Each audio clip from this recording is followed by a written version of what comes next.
जरूरी सूचना है आप सभी स्टूडेंट्स के लिए। स्टडी फॉर सिविल सर्विसेज का Android app Google play store में आ चुका है, उसको प्लीज तुरंत इंस्टॉल कर लीजिए। और अगर आप स्टडी फॉर सिविल सर्विसेज के सिर्फ ऐप से कोई भी कोर्स, कोई भी पीडीएफ परचेस करते हैं तो उसमें अप्लाई कूपन, अगर आप ज्ञान सर जो है आप उसमें अप्लाई करते हैं, ये कूपन कोड है, तो उसमें 20% फीस तुरंत माफ हो जाएगी। मतलब 20% डिस्काउंट तुरंत उसमें लग जाएगा। ज्ञान सर लिखना है, नॉर्मली ज्ञान सर, स्मॉल लेटर में है सब कुछ, कोई स्पेस नहीं, कोई कॉलम नहीं, सिर्फ ज्ञान सर, GYANSIR। इस तरह से अगर कूपन कोड लगाते हैं आप ऐप में बाई करने से पहले, जो अप्लाई कूपन वाले में आता है, तो 20% का डिस्काउंट तुरंत मिलेगा। वीडियो देखिए। दोस्तों, आज की इस क्लास में हम लोग यूपी पीसीएस प्री 2024 के लिए सी सेट के टॉप 3 कॉन्सेप्ट में एक बार फिर से हाजिर हैं, जिसमें हम लोग देखेंगे मैथ्स और रीजनिंग के कुछ बेहतरीन कॉन्सेप्ट, जिस पर कि पिछले वर्षों में कुछ प्रश्न पूछे जा चुके हैं। तो चलिए दोस्तों, बढ़ते हैं आज के इस इंटरेस्टिंग सेशन की ओर। इससे पहले आप वीडियो को लाइक कर दीजिएगा और चैनल पर अगर पहली बार विजिट किए तो सब्सक्राइब करना ना भूलेगा, ताकि कोई भी नोटिफिकेशन और अपडेट हो सबसे पहले आप तक पहुंचे। दोस्तों, यहाँ पर एक प्रश्न दिया है, यदि ए और बी मिलकर किसी कार्य को 5 दिनों में पूरा करते हैं, यदि ए अपनी गति से दुगनी तथा बी अपनी गति की आधी गति से कार्य करे तो काम 4 दिन में पूरा हो जाता है। ए को अकेले ही इस कार्य को पूरा करने में कितने दिन लगेंगे?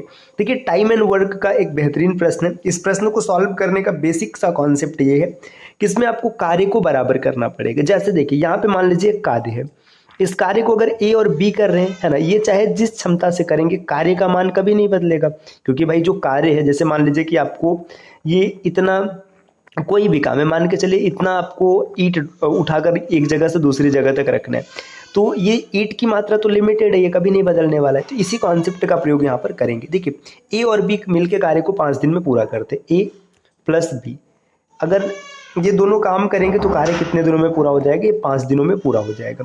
तो यहाँ पे देखिए, ये इनके 1 दिन का काम और ये 5 दिन में पूरा जा रहा है। अगर मल्टीप्लाई कराएंगे तो टोटल वर्क मिलेगा। अगर ए क्या करे कि अपनी गति से दोगुनी से काम करे, मतलब जो ए 1 दिन में ए काम कर रहा है, ये 2 ए करने लगे, और बी क्या करे, अपने क्षमता का आधा करे, मतलब b/2 करे, तो ये कार्य चला जाता है 4 दिनों में। अब पूछा जा रहा है कि ए को अकेले करना है, तो देखिए ये अगर इन दोनों का मल्टीप्लाई कर देंगे तो टोटल वर्क मिलेगा, और इन दोनों का भी मल्टीप्लाई करने पर टोटल वर्क मिलेगा। मतलब देखिए, ये 5 से मल्टीप्लाई हो जाएगा, 5a प्लस 5b, ये बराबर हो जाएगा किसके? 4 का मल्टीप्लाई इधर होगा तो 4 दूना 8 है, और प्लस 2b के। अब 5a को इधर ट्रांसफर कीजिएगा और 2b को इधर कीजिएगा तो आपको मिलेगा 3b बराबर 3a। ए की वैल्यू यहाँ से देखिए आपको मिल जाएगा a बराबर 1 और b बराबर भी 1, क्योंकि 3 से 3 कट जाएगा। अब a का मान 1 और b का मान 1 है, ये टोटल वर्क है और ये भी टोटल वर्क है। आप कहीं भी अगर रखेंगे तो आपको टोटल वर्क मिल जाएगा 10। अब काम किससे कराना है? ए से कराना है। ए 1 दिन में 1 काम कर रहे हैं, तो 10 काम करने में 10 दिन लगेगा। इसका सही उत्तर हो जाएगा विकल्प डी। देखिए, इसमें हमने क्या सीखा? हमने ये सीखा कि ऐसे प्रश्न में ना आपको सीधा सीधा पेपर में ये सब आपको तामझाम नहीं करना है, आपको डायरेक्ट दिमाग लगा के चीज़ों को रखना है। कैसे रखना है यहाँ पे देखिएगा। जब आप ऐसे क्वेश्चंस को पढ़ेंगे कि ए और बी मिला के 5 दिन में कर रहा है और ए अपनी गति का दोगुना कर रहा है, आधा कर रहा है, जो भी होगा आप सीधा मल्टीप्लाई करके रखना, 5a प्लस 5b। और अगर आप सोच सके तो दिमाग में इसको सोच लीजिएगा। और यहाँ पे देखिए, इस ए की गति दोगुनी हो जा रही, तो 2a और मल्टीप्लाई 4 से होगा तो 4 दूना 8 ए यहाँ पे मिल जाएगा, और यहाँ पे b आधा हो जा रहा है, अब आधे में इसका मल्टीप्लाई होगा तो 2b। और इसके बाद यहाँ पे सीधा सीधा आपका कॉन्सेप्ट सेट हो जाएगा। देखिए, ए की वैल्यू आपको मिलेगी 1 और बी की वैल्यू भी मिलेगी 1। कैसे पता चला? ये इधर आएगा तो 3a बचेगा, ये इधर जाएगा 3b बचेगा, तो 3 से 3 कट गया, a बराबर 1 b बराबर 1। 1 की वैल्यू रखेंगे, 5 1 का 5, 5 1 का 5 10, और 10/a की बात कर रहे हैं तो आसानी से आप निकाल लेंगे। अगले प्रश्न पर आते हैं। नेक्स्ट, यहाँ पर एक और बेहतरीन प्रश्न दिया है, चीनी के दाम में 60% की बढ़ोतरी की गई और उसे पुराने दाम पर लाने के लिए उसकी कीमत में कितने प्रतिशत की कमी की जानी चाहिए? ऐसे प्रश्न जब भी मिलेंगे, इसे आप हमेशा ए बी रूल से सॉल्व करेंगे। क्या है ए बी रूल दोस्तों? इसको समझिए। अगर कभी भी ऐसा कोई कॉन्सेप्ट दिखे कि दाम को बढ़ाया जा रहा है, घटाया जा रहा है, और फिर मूल पर लाने की बात कर रहे हैं, तो वहाँ पे ए बी रूल चलता है। अब a/b को रखेंगे। देखिए, जब a/b को रखेंगे तो इसमें 60% की बढ़ोतरी की गई, तो आप हम 60% की वैल्यू रखेंगे 3/5। अब इसमें ना ये बढ़ोतरी की गई है, तो यहाँ पे आप लिखेंगे प्लस, ठीक, अगर कमी की गई होती तो यहाँ पे क्या लिखते, माइनस लिखते। लेकिन अब प्रश्न में क्या पूछा जा रहा है, उसे पुराने दाम पर लाने के लिए कितने % की कमी करनी। तो पुराना दाम आपको चाहिए, तो जब यहाँ से आपको पुराने दाम पर आना है, देखिए आप अंश को हमेशा सेम टू सेम रखेंगे, अंश कभी नहीं बदलेगा, 3 रखेंगे और इन दोनों को जोड़ देंगे, 5 और 3 8 हो जाएगा। तो 5 और 3 8 हो जाएगा, 3/8। इसका परसेंटेज फ्रैक्शन मान अगर आपको याद होगा तो ये होता है 37.5%। विकल्प 20 का सही उत्तर हो जाएगा। ए बी रूल एक बार फिर से समझिए। ए बी रूल क्या होता है, जब भी आपको किसी चीज को एक जगह से दूसरी जगह तक ले जाना है, जैसे समझिए ऐसे बोल दिया गया कि 20% इंक्रीज किया गया, अब बताइए कि इसे कितना डिक्रीज किया जाए।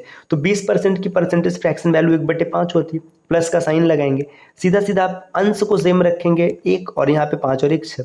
अगर ये पहले कम किया गया होता तो माइनस कर दे। सेम यही कॉन्सेप्ट यहाँ पे यूज किया गया। देखिए आपने कैसे किया, 60% की परसेंटेज फ्रैक्शन वैल्यू 3/5 होता है, ये बढ़ने पर आया है तो यहाँ पे प्लस लिख लेंगे। अब अंश को सेम टू सेम रखना, 3 और 5 जोड़ देंगे 8, 3 और 5 8 हो गया, 3/8 37% होता है, आसानी से बन गया। अच्छा अगर आप इसको ऐसे नहीं करते, आप बेसिक तरीके से जाते तब क्या तरीका होता है, तब देखिएगा इसमें 60% की वैल्यू वृद्धि की गई। मान लीजिए वैल्यू 100 थी, 100 में अगर 60% इंक्रीज करेंगे तो कितना हो जाएगा, 160 हो जाएगा। अब आपसे पूछा जा रहा है कि पुराने दाम पर वापस जाना है, मतलब 160 से 60 जाना है, तो कितना कम करेंगे, 60 कम करेंगे, सीधा सीधा 60 कम करेंगे। और किस बेस पर किए, 160 पर किए, तो 160 रखेंगे और परसेंटेज निकालने के लिए गुणे 100। अब यहाँ पे देखिए 20 से कटा, 20 पंचे 100, 20 अट्ठे 160। फिर यहाँ पे 4 से काटेंगे तो 4 से काटेंगे तो 15 और यहाँ पर 2। अब देखिए 15 पचे 75, 75 का आधा होता है 37.5। आप चाहे जैसे कीजिए, आपका आंसर तुरंत आएगा। लेकिन ए बी मेथड से अगर करेंगे तो आप सेकंड भर में इसका आंसर निकाल लेंगे। अगले प्रश्न पर आते हैं, यहाँ पर दिया है, ये भी एक शानदार प्रश्न है।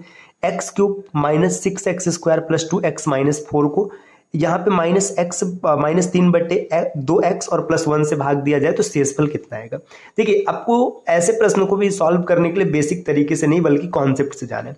जब कभी भी किसी चीज से भाग दिया जाएगा तो शेषफल जो आएगा वो क्या होता है, x की वैल्यू रखने पे जो मान मिलेगा उसके बराबर। इस बात को समझते। देखिए यहाँ पे दिया -3x -3/2x और +1 से भाग देना है।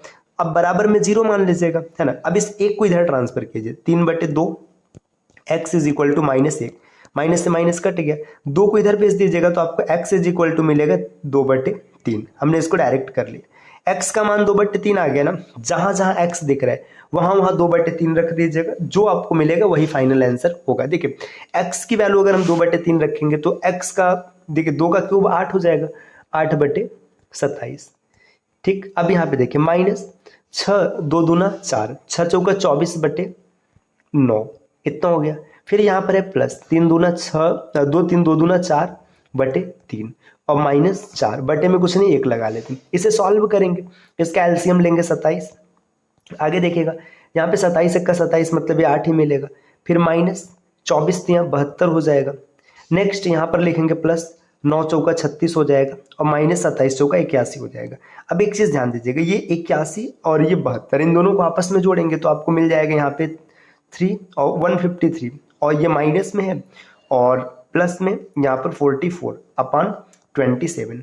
तो यहाँ पे आप अगर यूनिट डिजिट कॉन्सेप्ट से देखेंगे तो आपको पता चलेगा कि ये यहाँ पर आपको जो मिलने वाला है ये 136/27 मिलेगा, ये माइनस में हो जाएगा। तो आप आसानी से कर पाएंगे, आपको कोई दिक्कत नहीं होगी।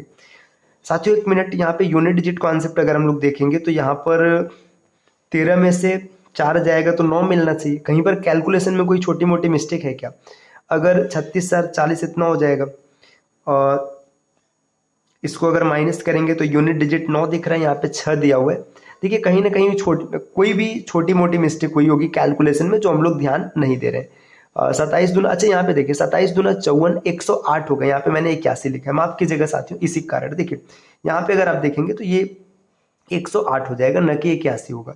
अब अगर आप देखेंगे तो 108 में 72 अगर आप जोड़ेंगे तो 108 में 72 जोड़ने पे आपको मिल जाएगा 180, है ना। 180 में से 44 घटाएंगे तो 36 मिलेगा। ये कैलकुलेशन की एक छोटी सी मिस्टेक थी। तो यहाँ आपने इसको यूनिट डिजिट से कर लिया, पूरा करने की आवश्यकता ही नहीं है। तो इस प्रकार के कॉन्सेप्ट आपको लगातार मिलते रहेंगे दोस्तों, बस इसके लिए आपको चैनल को सब्सक्राइब करना है। और यह क्लास यूपी पीसीएस के अतिरिक्त अन्य सभी प्रकार के स्टेट पीसीएस या वनडे एग्जाम के लिए भी लाभदायक होने वाले। साथियों, अगर आप टीम के पेड कोर्सेज से जुड़ना चाहते हैं पीसीएस के कंप्लीट प्रिपरेशन के लिए, तो आप इनमें से किसी भी नंबर पे कॉल या व्हाट्सएप करके जानकारी प्राप्त कर सकते हैं। ये ज्ञान सर का व्हाट्सएप नंबर है, आप यहाँ से व्हाट्सएप के माध्यम से जानकारी ले सकते हैं। अब दोस्तों, अगर आप पीसीएस एग्जाम को टारगेट कर रहे हैं और आपको भी 22 दिसंबर को एग्जाम देना है, तो आप बचे हुए समय में लगातार टेस्ट दीजिए। आपको मात्र 1439 रुपए में 29 टेस्ट मिल जाएगा, 1 2 नहीं 29, है ना। ये 29 टेस्ट सीरीज रहेगा जिसमें आपको इसका आंसर की और डिटेल सॉल्यूशन भी मिलेगा, जिसे पढ़कर आप कुछ बेहतर स्कोर कर सकते हैं। वैलिडिटी होगी 9 मंथ्स की। इसे परचेस कहाँ से करना है, तो आप स्टडी फॉर सिविल सर्विसेज का एप्लीकेशन इंस्टॉल कर सकते हैं। मिलते हैं साथियों आपसे नेक्स्ट वीडियो में, तब तक के लिए नमस्कार।